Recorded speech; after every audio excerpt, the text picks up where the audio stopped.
அப்ப நான் கொஞ்சம் உங்களுக்கு திருப்பி கொடுக்கணும்ல. உங்களுக்காக ஒன்ஸ் மட்டும் போட்டது இல்லாம எக்ஸ்ட்ராவா உங்களுக்காக ஸ்பெஷலா 10 நிமிஷத்துக்கு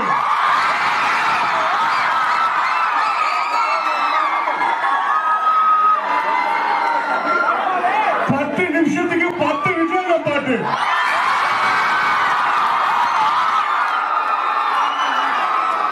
ரஞ்சித மேல் ஆரம்பிச்சு செல்ஃபி புள்ள ஜித்தி ஜில்லாடி சொன்னா புரியாது நாரடி போக்கிரி பொங்கல் நீங்க கேட்ட கிண்ணில இருந்து அப்படி போகுது. இப்ப ஆலப்புறம் தமிழ் இப்ப நம்ம ரீசன்ட் ஃபேவரட் எல்லா சாரி வரைக்கும்